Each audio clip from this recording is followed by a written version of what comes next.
On behalf of the Committee on Media and Public Outreach, welcome to our meeting. I want to do a couple of quick things, then give you a sense of what's going to happen. But I first want to say we are being recorded for Watertown Cable TV, which is great. They often record meetings from the town council chambers. They were nice enough to come over here today. Unfortunately, the reason I have to have a mic is that they don't have the audio figured out yet for this room. And he needed some additional equipment that he couldn't get access to. So this is one mic, and in order for the cable folks to hear, they're going to video us, but they got to hear us. So that's why I have a mic. I want to first introduce the members of the committee. I'm Tony Palumbo. I'm the chair of the committee. To my left is Carolyn Bass, who's the secretary, Councilor Bass, who's the secretary, and to her left is Councilor Feltner, who's the vice chair. I also just want to acknowledge the presence of two of our colleagues. Councilor Anthony Donato is with us, at-large Councilor Anthony Donato, and Vice President and District Councilor Vinnie Picciarelli is over behind us. Okay.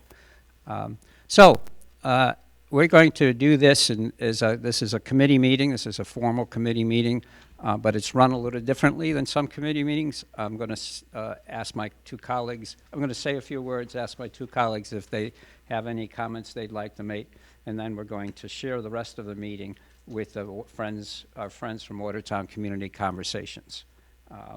So I want to begin by thanking you all for attending. It's a beautiful day out. I was walking in with a friend, and I said, gee, I almost didn't come today. It's such a lovely, lovely day. So first off, thank you for coming. I just want to kind of briefly, and I won't spend much time on this, but the committee, it was created by Council President Mark Sideris. He has the option every 2 years when we go through an election, when the new the new term takes place. He has the option to create new committees. And so he created this committee, and it's the Committee on Media and Public Outreach. And I was fortunate enough to be chair, and Caroline and Lisa are fortunate enough to be on the committee because we all feel very excited about working on this committee. I want to read you just the charge of the committee. The charge of the committee is to increase participation in government and methods of outreach to the community. Now, that's pretty broad, but we have been meeting as a committee, I can't tell you, I think it's close to 10 times. And we've done a lot of work around finding out what people use in terms of communicating with the town. Where do they find their information? What do the tools that they use? What tools does the town government have? What are they being used? How successfully are they being used? We looked at the website a bit, though we've only did some small suggestions on the website.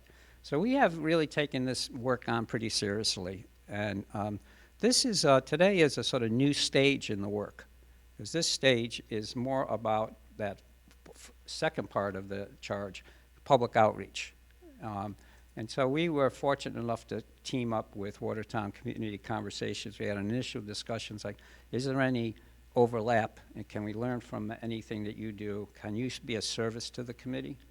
And that, I just want to say, is what's unique about this. And what happens sometimes in other committees is that we turn to the public. In this sense, we turn to a nonprofit organization, and we said, help us with our task. We have a demanding task. How do we increase public participation in government? How do we increase public outreach? That's a big task for a committee of 3. And so we turned to our community-based organization in Watertown Community Conversations and decided that there's a way that they could help us. And so that's what's happening today. And they'll go into the kitchen cabinet, kitchen table conversations. They will do all that. I just wanted to put a little preface in terms of what we're trying to do today. I personally have great hopes for this process. I really do think it could be a process that we use ongoing. Initially, what we're looking for is from these table conversations is to pick up some information that we might be able to use to craft policy, because that's the role of the council, is to craft policy. And most of the policy that we craft comes out of committees. And so we're trying to think about what policies might the town council suggest to the town government that might help increase participation and people's participation in town government. At the same time, while we're interested in policy, just imagine what would happen if these kitchen table conversations took off by themselves, and you had them ongoing without the committee sort of thing, but just went on and on and on. And how might that reach every kitchen conversation, there's 5 new people who don't know anything about town government or don't even know how to get involved, and all of a sudden can become involved. So there's a role for everybody in this, and I just wanted to say that, and then have either one of you folks want to say a few words. I just wanted to say that, first of all, thank everybody for being here and being willing to do this. When I was going around asking people, I was so amazed by how many people said yes. I'm used to 9 out of 10 people saying no, and this time 9 out of 10 people were saying yes. That sounds interesting. so I've been really just it's been so great to see such enthusiasm about doing this. So and you can see how many people are here, and a lot of people are going to be doing this who couldn't come today. So we're going to have our work. Well, Community Conversations is going to have their work cut out for them. But thank you for being here. Again, thanks to everyone for coming and taking time out, and also being able to, being willing to stay engaged and reach out to your neighbors. And as someone who was involved in my neighborhood before, town council and the schools, it's really inspiring to me when neighbors start talking to each other and coming together. Same kind of thing. A lot of people said, oh, it's very interesting. I want to participate, learn more about it. Can't come Sunday. And we said, that's fine. So I guess I would just leave with, I hope that everyone knows that you're welcome to contact any of us on council at any time. We love to hear from you. We can't do our jobs without you, for sure. And thanks for being here today. Yes, just a reminder that if you have signed up to do one of these, great. If you're here just to observe, we hope that you'll, after your observation, that you will sign up to do a kitchen table conversation. And to reiterate, I know at least 6 other people who can't come tonight, and it's only my list, not Caroline or Lisa's list. So here we go.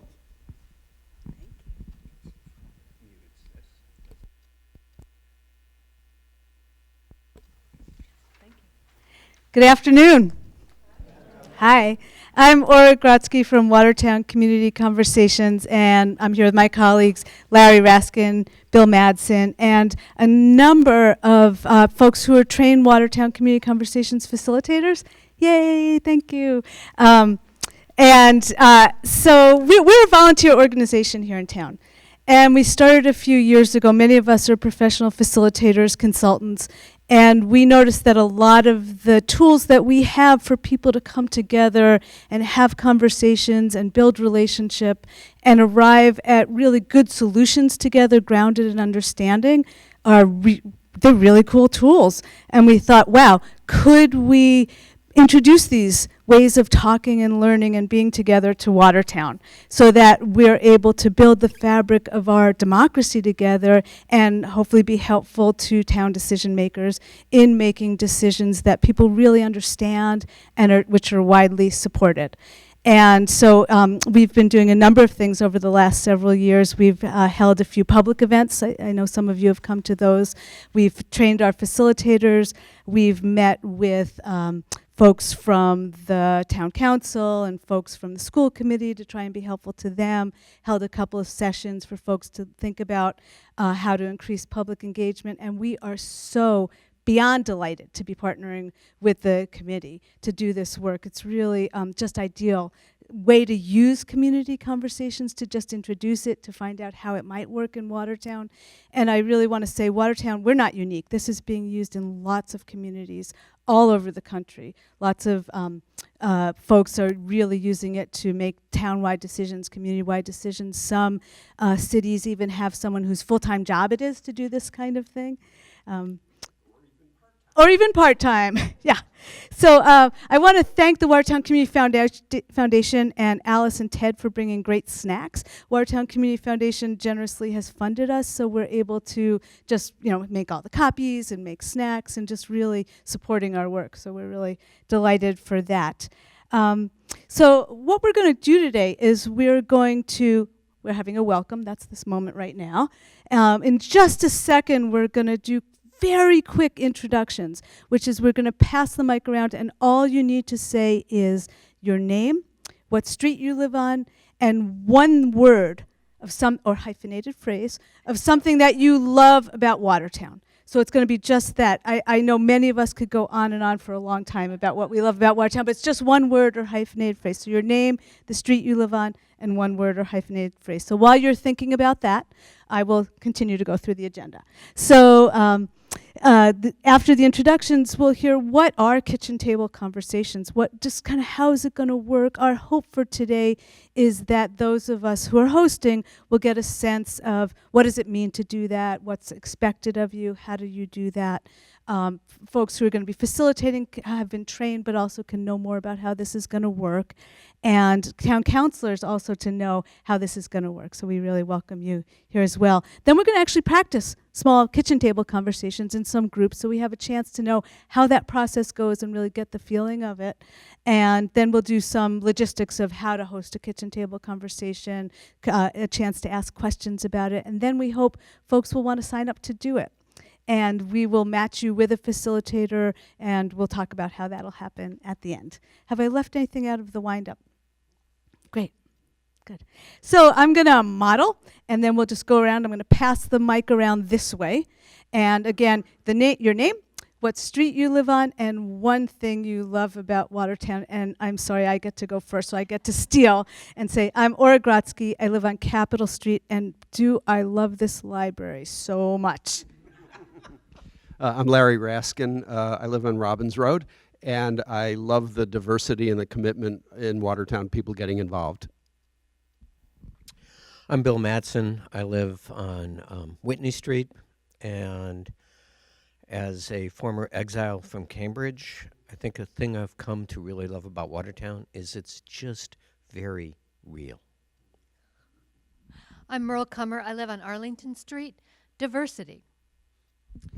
Anthony Donato. I live on Arden Road, and I really just love the sense of community I feel throughout town. Caleb, C-A-L-E-B, live in Chester Street. I love everything. I'm Ted Hammett. I live on Riverside Street. I love our neighborhood. I'm Fanny Hong. Hi. Live in Chester Street, and I love the name of Watertown, plus the library. I'm Diana Nigerian. I live on Capitol Street, and I love the access to the Charles River. I'm Linda Carini. I live on Putnam Street, and I just love the river. I'm Marsha Lenhoff, and I just recently moved to Waltham, but I still love Watertown and the small town feel of it. I'm Ingrid Joy Wolfson, and I live on Robbins Road, and I love the caring, progressive nature of the Watertown community. Hi, good afternoon. My name is Amin. I live in Orchard Street, and I love Watertown, and I love all the Watertown community, and especially our counselor is very friendly and cooperative, and thanks for the services for Watertown. Thank you. I'm Chuck Dickinson. I live in Church Lane, which is just the other side behind the post office. And I guess I would say the variety, people, politics, environments, food, all kinds of stuff. Dave Harrison. I live on Parker Street. And riffing on what Bill said, I was going with genuine for my word. I think that's what impresses me about Watertown. I'm Janet Jameson, and I live on Windsor Ave. And I think inclusivity is a word that and the reason I love, I love everything about it. Deborah Peterson, Westland Road. I like that it's small. Eileen McCluskey, I live on Hall Ave, and I love the walkability of Watertown. I'm Alice Poltork. I live in Grant Ave, and I love the farmers market. Jonathan Rosenthal, I live on Capitol Street, Watertown Free Public Library. Don, I live on Putnam Street. I like how within a mile I can do almost everything in my life at this point. The clinic, my health club, about 10 restaurants, the library, you name it. It's all just about here. My work now, I've just retired, so it's not within a mile, but everything else just about is. So my friends, too, are here, so I'm good. I'm David Stokes. I live on Lawrence Street, and the word I'll use is opportunities, especially in growth. I'm Jane Ema. I live on Dartmouth Street. I have two words, neighborhood and walkability. Stephanie, Westminster Ave, and I'm just going to go ditto.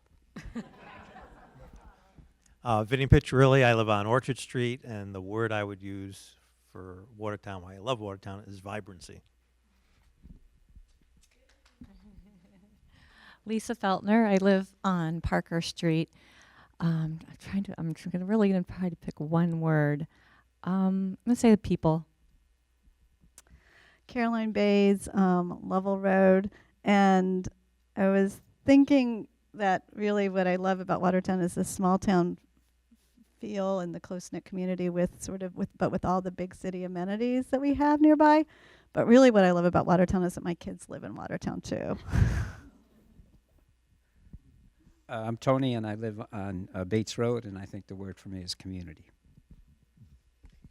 Thank you all. And how lucky are we to live in such an incredible community? And our hope is that introducing this way of being, talking, listening together just continues to build the vibrancy and all the things that we love about Watertown. I'm going to turn it over to Larry. He's going to talk about what are kitchen table conversations.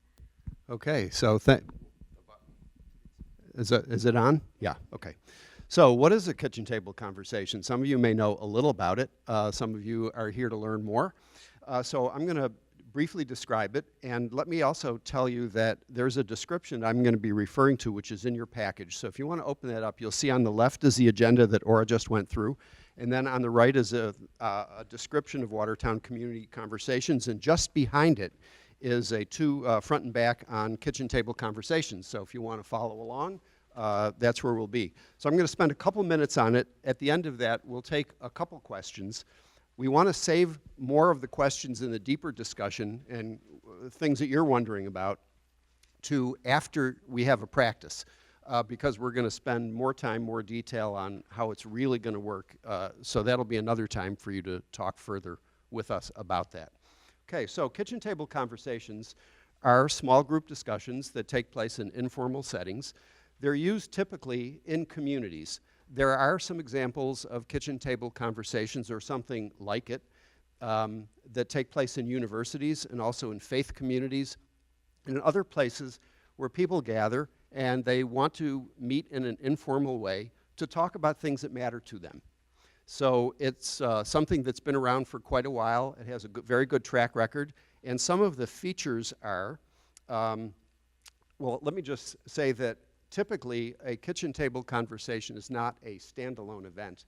It's part of something embedded in a larger process or a larger initiative, similar to what we're doing here. So we were able to share with the committee some examples of other communities and what they've done and what they've looked at that was helpful to us.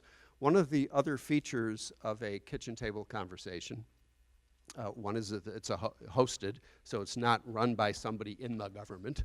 It's run by the people in the community, in their homes, or in a cafe, or maybe in a public space like the library. And most of the time, the conversation is guided by a trained neutral facilitator. And the facilitator's role is to help people have a healthy and a productive and an amicable conversation. I think we all know that these days having amicable, friendly, open conversations where people listen to each other, that's like a really good thing to do. And it doesn't happen maybe as frequently in the public sphere as we might like. So kitchen table conversations are good opportunities for that. Because there is a neutral facilitator with a structure, there are times when each person gets to talk and say how they understand something or what their perspective is or what's important to them. People are encouraged to listen to each other, to ask questions, to come with curiosity. We'll talk more about that later. And then the facilitator will help the group talk among themselves about what did we hear, what do we have in common, what do we think would be a good idea, what are we doing well, what would we like to recommend. All of that is part of the process. We've scheduled them for an hour and a half, so come to somebody's home, have a little food, have a good conversation, make some recommendations, and all of the kitchen table conversations in Watertown will use the same format. We will be aggregating the inputs from each of them, and we've had a volunteer who we're so grateful for, and in fact, it's Ted's wife, Nancy, who is part of our group, and she has a strong background in data collection, and she's going to pull all this information together. And then in the fall, all of us, plus the wider community, will be invited back, I think, to this room to hear the results of all of the kitchen table conversations and to have a big discussion about, with town councilors, what does this all mean for us? What can we take action on? What can we move forward on? What is really important to people? Typically, communities will put this up on a town website. They will put it in the newspaper. It'll probably be on cable TV, because one of the outputs is a greater engagement among the whole community in something like this. So we're the core. We're going to get it started, but it's really to invite many people in. So let me flip over onto the other back page and give you a little more specifics about the structure, and then I'll open it up if you have any questions or comments. Okay, so when a host invites some people in their neighborhood who would like to come, we will give you, and it's in the package, we'll get into it later, some talking points. So when you're inviting 6 to 8 people to come over, there are some things you can tell them about what this is all about, what will be expected of them. So that's what the host will be doing. We're hoping that your district town councilor or a councilor at large will be able to attend. It's going to be in the summer. We have July and August, maybe a little bit into September after Labor Day, so people's schedules being what they are, we don't know exactly who's going to be available, but we hope that a town councilor will be able to attend. They will be attending with their listening ears. So they know that their role is to come and listen to what people are saying and get a firsthand experience of it in addition to all the data that we'll be collecting. The facilitator then will say a few words about the process. How's it going to work, over what period of time, et cetera. They will specifically describe what the kitchen table conversations will be looking for, a little bit of background. We will go over some agreements at those conversations. We'll go over those in a minute. And what's going to happen next steps so that people understand what's going to take place afterwards. Typically, a kitchen table conversation will have 2 or 3 rounds. We've designed 3 rounds. Similarly, there'll be an introduction. There won't be 30 people doing it. There'll be 6 people doing it. It'll go a little faster. Then one other round will be for people to share some of their individual experiences with getting involved in things in the town. What have they done? What have they liked? What has worked? What hasn't worked? What could be done differently? The town council committee has prepared a list of the different ways people currently get involved in things in Watertown and what are examples from other communities. Kitchen table conversation participants will have access to that. They can look it over, and they can compare Watertown to other communities and say, hey, there's a good idea. Why don't we do that? And there will be a chance to talk that through, dig into it a little deeper. At the end of 2 rounds, the final summary time for the kitchen table conversation will be the facilitator guiding a discussion about what did we all hear? What did we learn from each other? What are some ideas that we think really, if we had to pick a few, that we think are doable, will have a good impact on the town and on the community? What would we like to recommend to the committee? So that will be the last part of it. Then we'll do a little bit of closing, thank you, and so on, and people will fill out an evaluation, take some of the leftover snacks, and go home. So that's the plan for the specifics of the conversation. More will happen again after that in the fall and so on. But let me just stop and ask, I know I kind of put a lot in front of you in the last couple minutes. What comments do you have about that, or questions? And again, we may have to defer some of the detailed questions till a little later after you've had your experience, your practice. Yeah.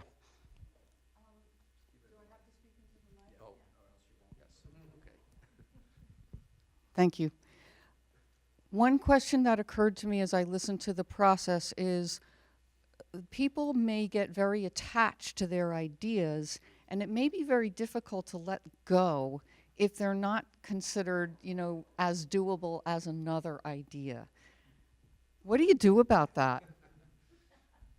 That can be one of the challenges for a trained facilitator, but we've had some practice with helping people listen respectfully to each other and come to common ground. And an important element of what you just said, Eileen, is to set expectations at the beginning that because you have an opinion doesn't mean that everybody's going to necessarily agree with it, and that the town is going to therefore go do it because you said it.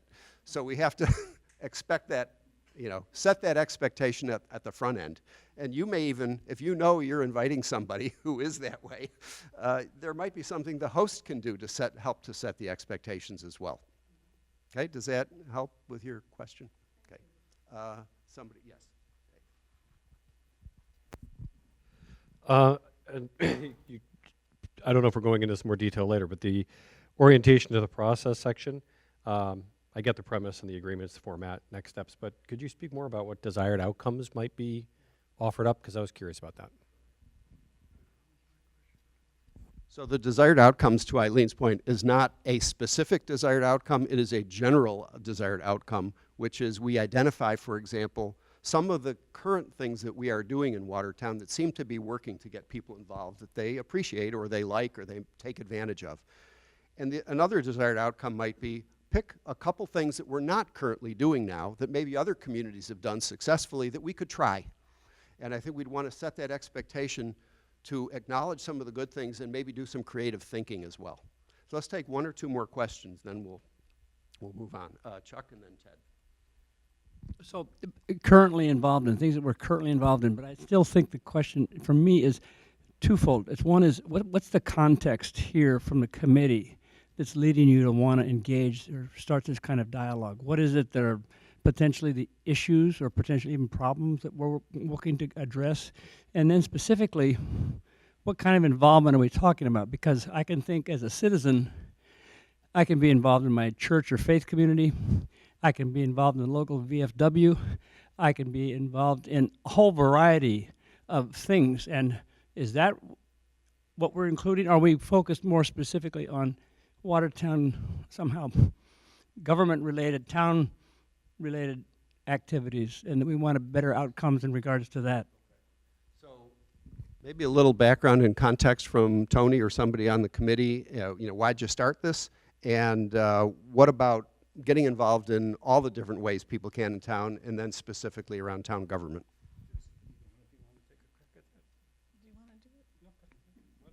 Well, I mean, it was pretty straightforward for us. We are very particularly, given the charge that we were made by the council president, we're interested in ways for people to become more involved in town government. That's the goal. We're hoping, town government, we're hoping that out of these conversations, we learn we get a lot of data, get some ideas about what works, what doesn't work, how you would like to be involved. We also have a secondary goal, which is for people to learn about town government. You may pick up some information about how our government works through this process. Does that cover the two areas? Yeah, I guess I would just say it's a kind of an obvious thing that going through the process, it being a positive process, that I think there's general hope, community building, which is not what we're specifically tasked with as a committee, but so as counselors and counselors on the committee, we're focusing on government interaction and crafting policy that helps that. But of course, we're hoping this is a fun, positive way where you also get to know your neighbors and find common interests or learn from each other, and that also helps you share with us in being a best government we can be. Ted, I think you had a question? Okay. So let's take one more question, Deborah, and then we'll move on. Yep. Why did you pick the number 6? It seems small to me. You mean the number 6 people? Okay.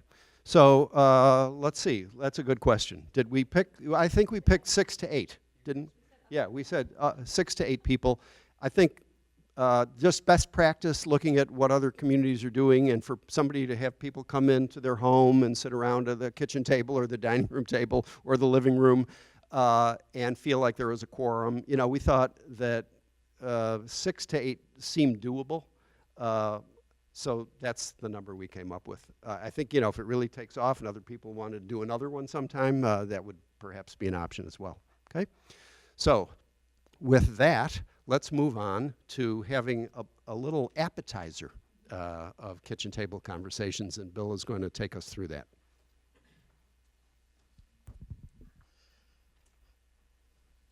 Thank you. One of the things I really appreciate about working with these guys is they are so efficient.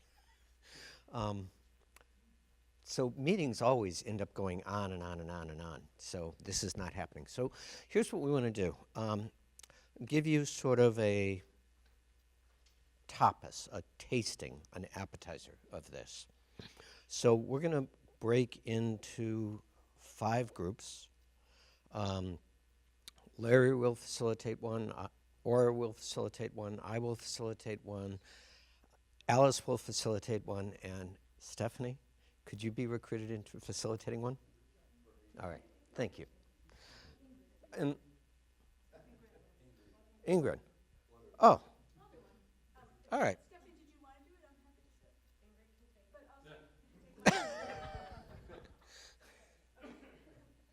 All right, we'll figure that out. Anyway, so here's the structure for this. 2 go-rounds, 1 quick go-round, about a minute or something. How have you been engaged in the town? Second go-round, about 2 minutes a person. What's a hope you have for increased public engagement in Watertown? And then we want to ask you to sort of stick to that structure of just responding to these questions, not engaging in crosstalk, not like, oh, wow, yeah, so much for me too. But just listening. And then there's a space for some open conversation, which we would really encourage you to see that as an opportunity to learn more about what your neighbors have been saying. Not so much an opportunity to, well, let me teach you something about my thinking, but an opportunity to learn more about what other people are thinking, what your neighbors are thinking. And then we'll kind of wrap it up and then come back together as a larger group and see what it was like to do this. So, any quick questions about that as a structure? Just 2 comments. One is the facility. Everybody has these questions. Oh, sorry. You all have a copy of these questions that Bill responded to, just talked about in the agenda. And the facilitator will help you with that, so don't feel like you have to remember them all now. But the agenda, which is on the left in your package, down at the bottom of the page, you'll see the practice, and they're all there. All right, so any other questions? All right, so there are these little circles of chairs. Go sit down in one. Facilitators will come along and we'll get into it, all right?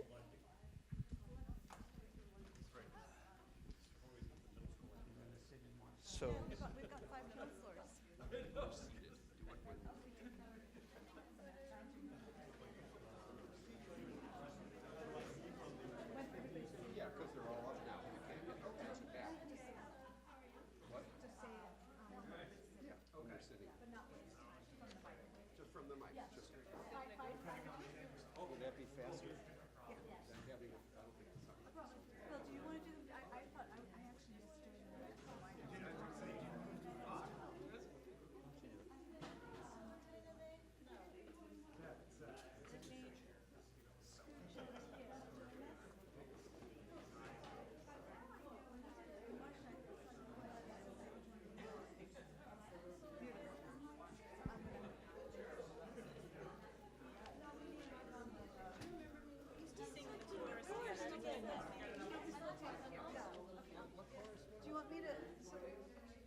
So, yeah, sure. So just before you start, okay, I'm going to just go through a few guidelines for your conversations. It's really helpful to have these up front because so partially we know how to be together in these conversations. So I'm going to go through a few of them. And one is one person speaks at a time. So that we can really hear each other, and even if we get really excited, we can practice breathing while we're listening. And the second one is speak clearly to be understood. That sometimes we talk in jargon or acronyms, but to use language that everyone can understand well. The third, and to my mind the most important one, is to listen to understand with curiosity. What's somebody else saying? So that it may be different than what you think, but to turn up the volume of our listening so that we're really building better solutions and deeper understanding. On our time, we're going to do a timed go-around. So if the time rings and you're in the middle of something, that might be frustrating, but for the sake of time, to know that we're going to continue going around. Share the air as we go around. If it comes to you and you aren't ready to speak, it's okay to pass.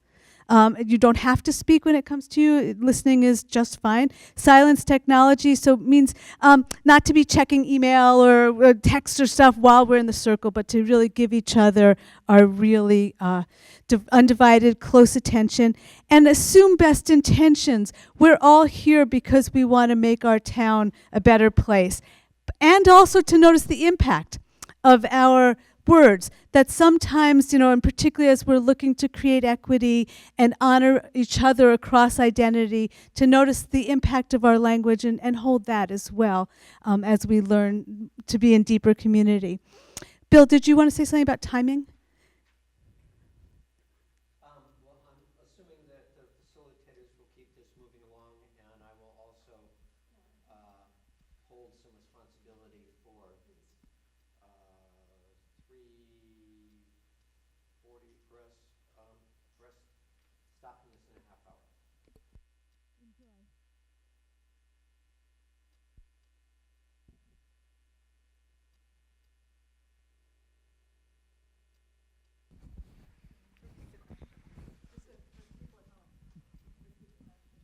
What stood out for you in your small groups, right? If we were putting together an assemblage of greatest hits of small groups, what would be there? For me personally, it was a feeling of excitement at just hearing other people's thoughts. I just felt happy to be sitting there and listening. I'm going to repeat something that someone in our group said, that it was an opportunity for us to actually sit down and talk to each other. And when we often go to gatherings, people talk at us, and then we leave. And, so it was really nice to be able to have a conversation and hear other people. And what, talking with rather than at, what difference did that make for you? I think it felt like I was part of, that we were building community as we were talking. So.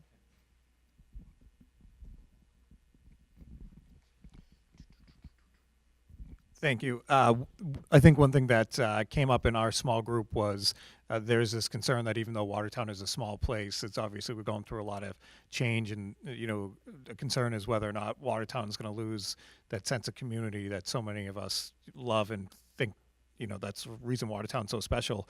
And I think by being in small groups like this, where you get to actually know people and see what their interests are, it helps build that community and helps keep that the kind of the small town feel that so many of us really fell in love with, and that's why we're here to this day. So I think that, at least for me, came across in really just getting to know people from the 5 of us all live in different parts of town, different kind of places in our lives. It was really very interesting discussion. Thanks. Was that like a hand going up? Diane asked me, how did I get to know people in my neighborhood? How did I get to meet new people? And I thought, wow, she's an old timer and she's interested in what I had to say. It was so cool.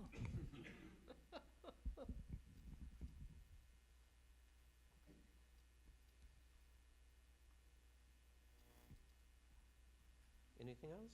Yeah.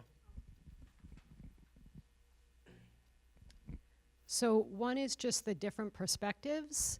So you kind of have a way of thinking about things, and if you really listen and kind of be curious, and I learned some things today that I just didn't expect to. So I just think, to add to Alice's comment, when you're really in a conversation and you really have that openness to listen and learn in a different way, I think that's what kind of helps people connect, and I think that's what kind of deepens the conversation. So I had that unexpectedly happen today, which was nice. Cool. Couple more minutes. Anything else?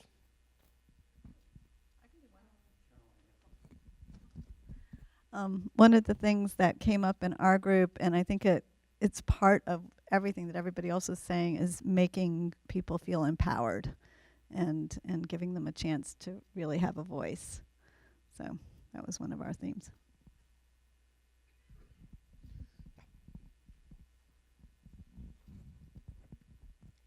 I found it very, very reassuring that there were there were other people so vested in what happens to Watertown.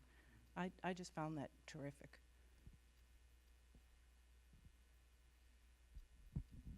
Anything else?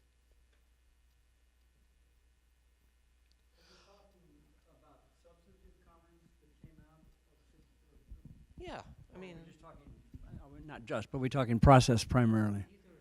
Okay, well, so in terms of substantive things, we talked about how Watertown is changing, and there's a lot of development. It's bringing in a lot of new residents. This is not news to any of us, but the fact that there's so many new people coming in, they're going to be renters.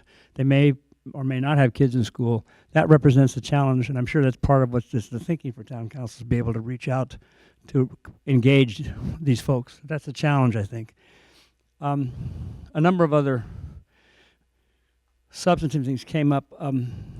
One I thought was interesting. Somebody said, Don said, I think of government as kind of like, remote or sort of away from us, and even in Watertown. But I think that there's some truth to that. And Lisa, from her perspective, talked about frustrations of wanting to be able to reach out and get some input to some of the things that she's or other councilors are dealing with, and how to do that. So I think that there's this situation where even in little old Watertown, government itself is dealing with very specialized, specific, focused issues. Departments are focused, and they're important issues. And it's hard to break that stuff out, and there needs to be a way to really reach out and bring people in with it. I think, personally, 2 objectives. One is just to make us aware so we understand what's happening. But then also, if we feel we have something to say about it, to really engage with it. So some interesting issues in terms of how the community's changing and evolving.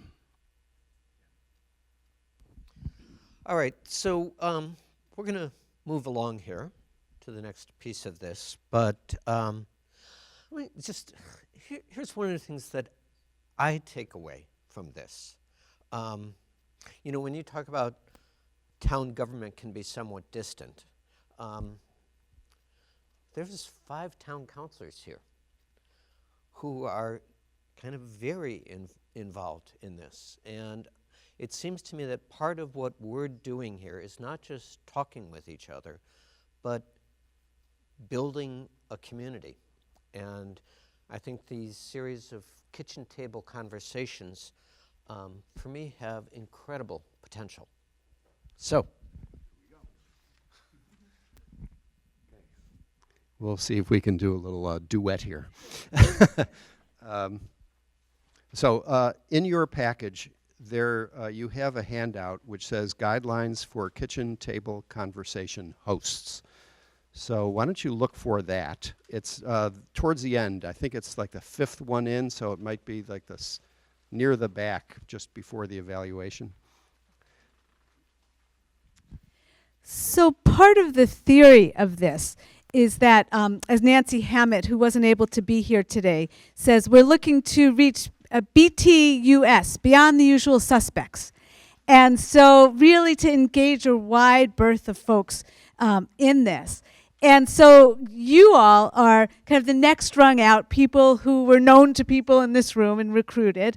And the hope is that you know then the next level out of who are those beyond the usual suspects that might come to your house to engage in these conversations. And the conversations will be longer than what we did here. They'll be an hour and a half long. The facilitator, as a host, you'll work with the facilitator as a partner, and they'll do much of what you saw us do today. But we're going to go through what is your role as a host, what would be expected of you, and then we'll talk questions about how is it going to work. Okay, so those of you, I think everybody has it, or you're sitting next to somebody who has it. It's Guidelines for Kitchen Table Conversations Hosts. It's, again, the second to last page on the right. And you'll see numbers 1 through 9. So the first thing a kitchen table conversation host would do is to pick some dates and times that you think would work for you. Like you're going to be in Watertown that weekend or that week, as opposed to on the Cape or somewhere. We have set up a contact for you, Watertown Community Conversations, and you'll see the address there, to let us know your preferred time so we can match you with a facilitator who also will be in Watertown and not on the Cape. And I want to give a shout out to Cecilia Link, who is doing the heroic job of matching hosts and facilitators so that that can all happen. Yeah. So after a host and a facilitator have agreed that that date will work, then the host can go ahead and reach out to 6 to 8 of your neighbors or friends, people who you'd like to have come over to your house, or if it doesn't work in your house and you want the library, you can make arrangements. I think we've already heard from the library. We're so lucky to have this library, I tell you. They said, how can we help you? So they've made space available for people who would prefer to meet here. You still have to bring your own food, but you can do that. So then we would suggest, in good, you're having a party at your house, you want to remind people maybe a couple days before, oh, by the way, so remind them to come over and confirm with your facilitator a day or two before so that you can get yourselves organized. And then create a comfortable space. It's called kitchen table conversation. It does not have to take place around the kitchen table. It could take place in the living room. It could take place on your porch. It could take place wherever you would all be comfortable. Okay? Provide refreshments. We have provided refreshments. Thank you, Watertown Community Foundation, for giving us a little money so that we can actually reimburse you for up to $25 for things that you would like to buy to be a good host in your home. Okay? Doesn't have to come out of your pocket. We're not making any rules about that. It's up to you. We'd probably encourage you not to go too heavy on the alcoholic beverages. But otherwise, that's pretty much up to you. And in addition to Cecilia, how do they get reimbursed? Oh, send me a receipt. My address is here. You can email it or send it, and I will send you a check from Watertown Community Conversations. And And we also would encourage the host to participate in the conversation as well. You're not just hosting and serving, you're actually contributing and participating. So please do that. The facilitator will not. The facilitator is managing the process. A town councilor may be joining you, and I think Cecilia is going to be on top of that part of it as well, or is that one of you, and Tony? Just to see if there's somebody who would be available to come. The role of the town councilor is to be a listener and there as a resource when some questions come up, and mostly let the conversation go from the neighbors with the counselor there. Okay, so that's how we tried to set that part of it up. Thank participants at the end, and the facilitator will, you want to take over that part of it, what the facilitator will be doing? So facilitators, actually, we're going to have one-on-one calls with folks who might want to facilitate, just so we make sure that you're well-oriented. So we'll go through a lot of that together. But I think maybe we'll go through that on the calls? Yeah, or do that now? Yeah. But I think you have a general idea of what your job is going to be.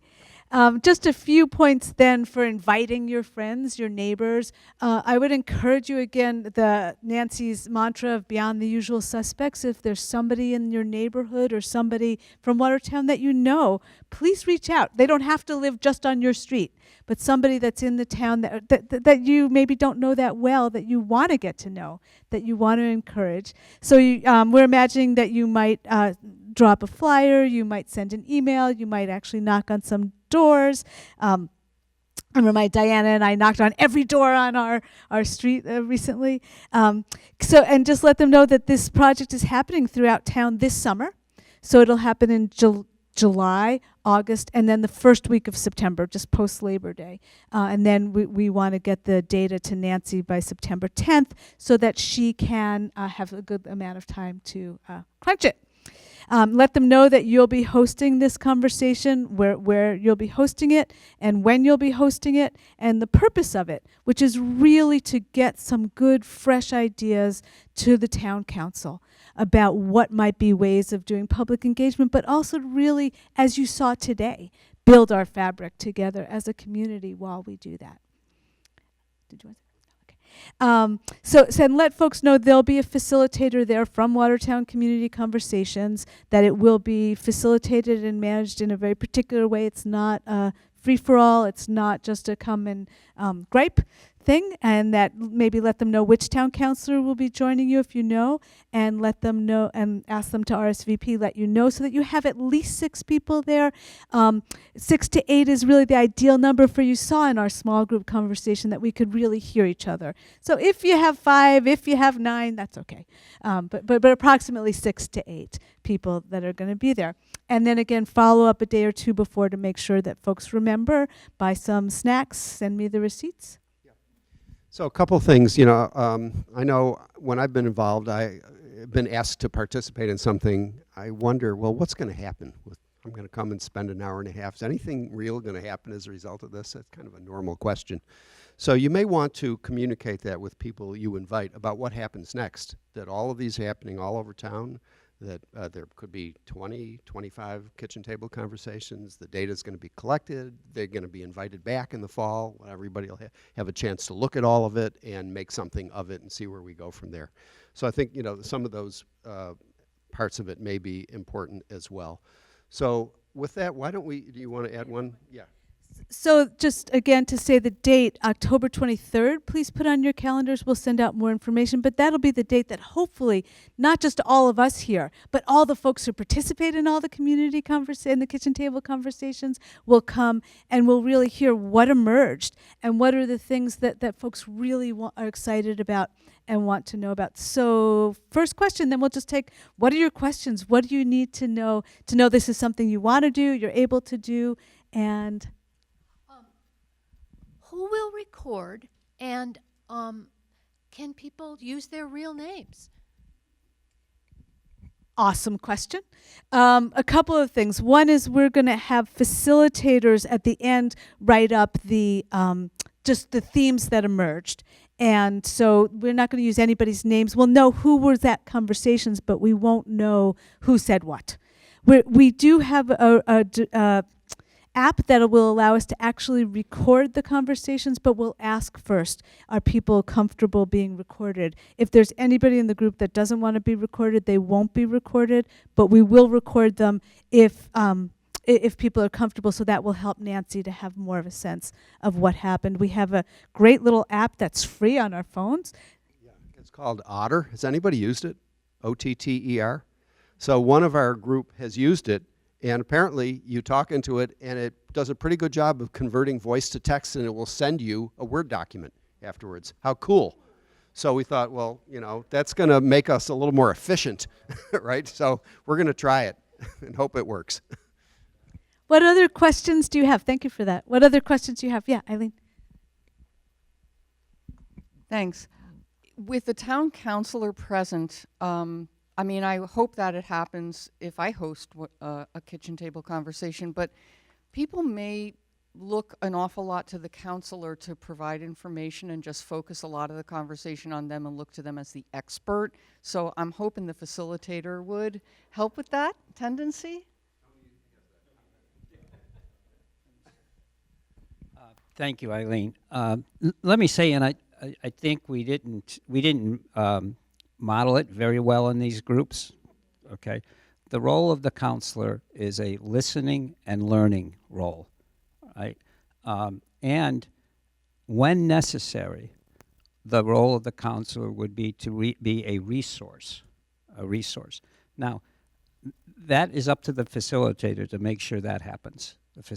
And it's up to the counselors, who will also have a guide, if they want a one-page guide created by WCC. But their job, and this is very difficult for counselors, but for two very good reasons. When counselors feel like they should have answers, because that's what they're in, they say, well, I got to have the answers.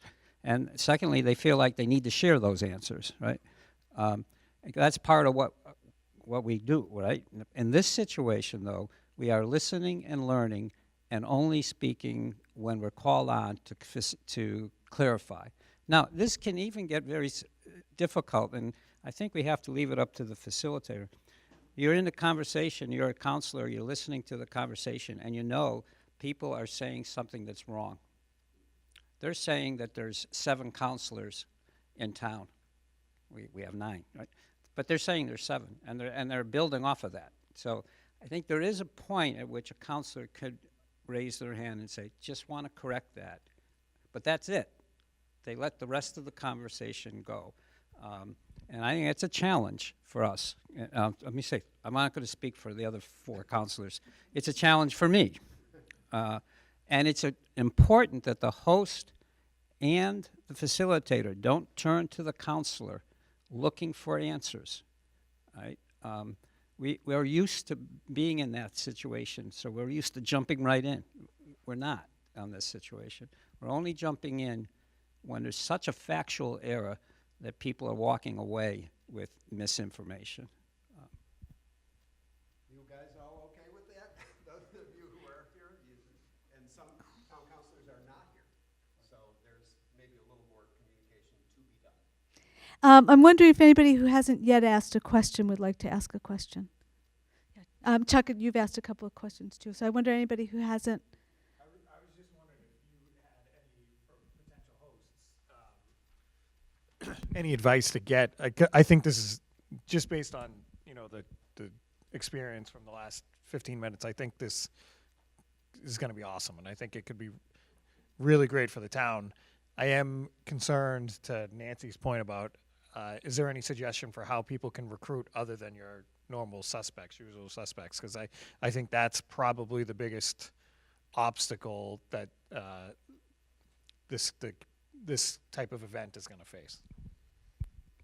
Who has a good idea?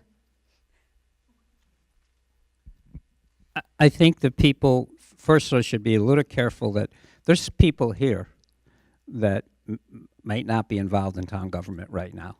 I know it, because I know some of you. You're not initially involved. You're not on one of the volunteer committees, like the bike pedestrian committee or something. So let's be a little careful about the usual suspects issue when it comes to town government, not when it comes to involvement in the town, but town government.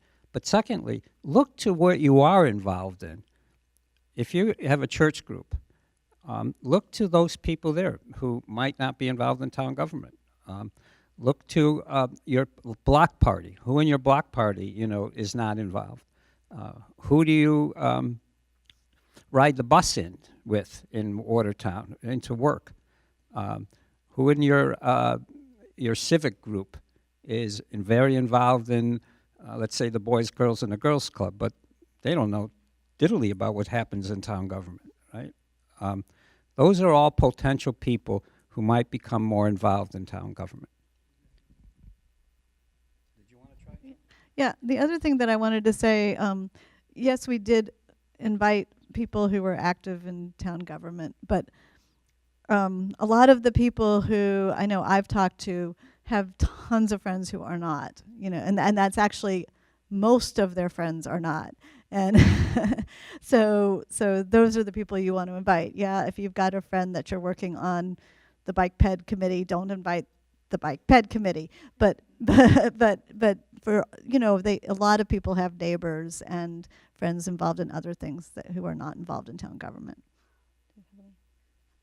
Well, I was just going to say, realistically, you'll invite who works for you, but I don't want to give the answer, so I'm going to as a model, I'm not going to give the answer. I just want to again invite anybody who hasn't yet had a chance to ask a question before we go to folks who have asked questions. Okay, Merle. Undocumented immigrants? Should we be inviting undocumented immigrants or not expose them? My thought is we don't know anybody's immigration status, and so we should invite all people. So you may have thought about this already, but I just want to pick up on these ideas about how to get participation in this process. The first bullet here under talking points for inviting neighbors, I think is a great point of departure. Kitchen table conversations are happening throughout the town this summer. Come or be part of one. So that's a good message, but I think it needs some support.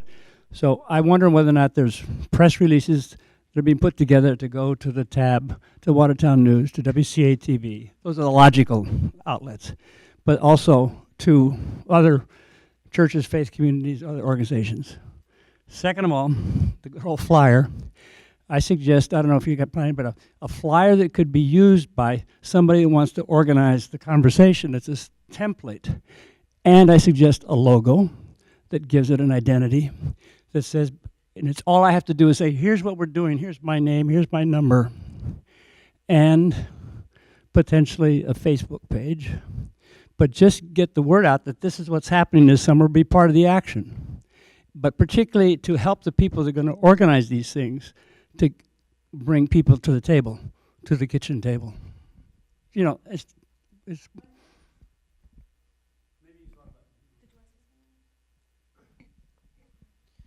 So we'd probably have to think this through a little more, because one is kind of a grassroots, come and get everybody active and involved.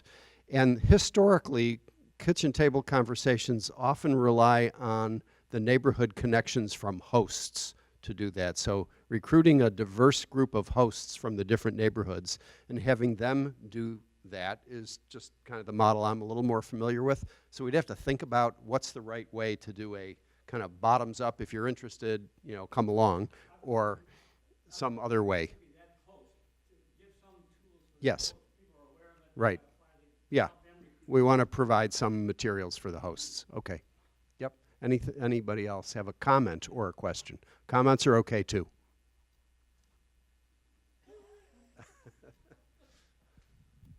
This is a follow-on to my earlier question. So in the script it says, the town councilor says, I will be participating along with you, which makes it sound like they're also going to get their 2 minutes, which is where my question originated. Late breaking news. I think we missed that one in our edit. Thank you for pointing it out. See, this is the power of community. Okay. Are we wrapping up? Oh, I think we are. I think we are too. Okay. So those of you who put maybe down on the host when you signed in. If you have shifted to yes, then on your way out, please change the sign-up sheet. And if you're still thinking about it, you can get back in touch with us. We wanted to, or you want to do the once around to wrap up? Okay, so we're going to do one quick thing, which also is an example of what facilitators do in kitchen table conversations. We're going to do it quickly as we finish up. I think you want to end on your note rather than on my note. So I just, and of course, allow the committee members too. I just want to express my thanks to everybody who came, and appreciate it, and as particularly those folks who've decided to be hosts. This is an exciting experiment, and we really appreciate the fact that you came today on such a beautiful day and also participate as a host. I do want to just say that for me, some of the work that this committee has done has been it's a little different, but what has been common throughout our work is that we've turned to the community for help. And early on, when I was looking over the notes we've had from various meetings, I noticed that we drew on the resources of a guy named Mike Ward, a community resident of Watertown, and a woman named T.C. Tang, also a resident of Watertown. One, Mike had a very broad understanding because of his work with the McCormick Institute about how to create community engagement and why shouldn't we have a community communications director here in Watertown. He was extremely helpful. CT gave us CL Tang gave us an interesting perspective on social media. So once again, now we turn to WCC and draw on their experience and their skill. And I think that's a credit to this committee about turning to people who have knowledge that we don't, and drawing on the strength and the knowledge of our residents who live here to help us do our work. So I just want to appreciate WCC in that theme that we've tried to do on this committee of turning to people for help. Are we going to do the words now?